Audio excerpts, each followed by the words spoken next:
Hello guys and welcome to the channel. So in today's episode I'm actually going to be analyzing volatility indices using price action and the market maker method. So you're gonna stick to the end, man, cause like there was a bit of confusion that was created in the market.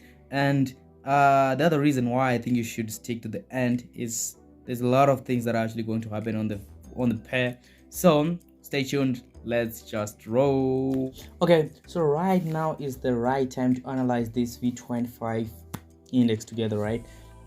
If you can actually go on TikTok, you definitely see that I ended this like V25 and I doubled my account using those crazy S lot sizes something like that. So right now, first things first, we actually go on our directional time frame, which is the H4 time frame. Then we mark out our swing points to determine where the market is likely to go next. So marking out my swing points here, I've got this swing point here, then this one here, this one here. It is not right. This one, don't worry about me guys, I've got influenza, but let's just do it. So as you can see right now on the H4, I have definitely marked out my swing points that are actually visible, right? And this one also here is important as the other ones. So after marking out my swing points, I actually go to the H1 time frame to determine my structure, right? So going on my H1 time frame, you can actually see that from here, from the highest like swing point, we had our swing high, then we had our swing low here, swing high, swing low here, swing high. Then the market actually failed to break this support here, which was a swing low at a certain point in time, right? And what this means is that the trend has actually shifted. If this swing high is actually broken by this move to here, if that is broken, we may say something like there's break of structure and we anticipate the market to go up there. Let me zoom down a bit and see. Okay, this one is a bit tricky considering that we are taking this point here as a peak formation, because you can actually see that we had a drop here, we had a drop here. Let me go back to my H4 time frame and see once again how this is likely to happen. So at this point where the market is, this point here, is actually a reset zone, right? We've got two types of resets, a confirmed and a non-confirmed reset.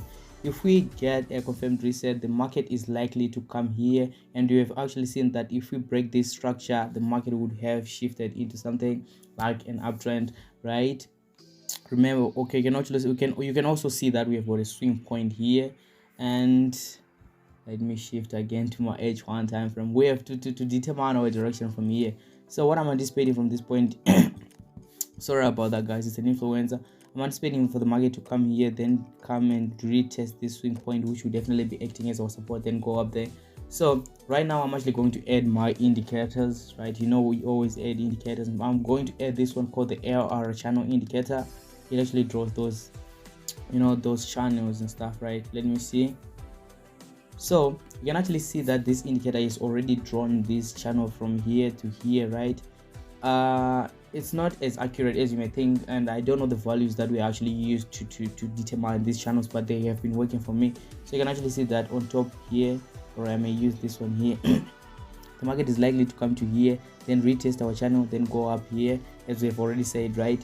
And considering that I have actually placed channels there, let me use the shift supply and demand, right, which is also the indicator. You can actually find it in the Telegram group. Let's use this one to determine where the market is likely to go, right? Okay. So on this point here, we've got this untested resistance, considering that we had these swings here. So the market is actually retesting this point here, and we've got this 10 code resistance, which is likely to turn into a support if the market goes up to there, right? There's a proven resistance here, man. The market is likely to go up there, and right now I can't say much about this thing, right? If something is not actually going as clear as we may think, we should not enter yet, but it's not over yet. Let me choose my market maker method template, right? So using this one here, you can actually see that from this point, from here up to here, we had our level 1, then from here up to here we had our level 2. Then considering that we are using BTMM, the market is likely to come back to this 10 code resistance and go down to level 3. Sorry about the influenza.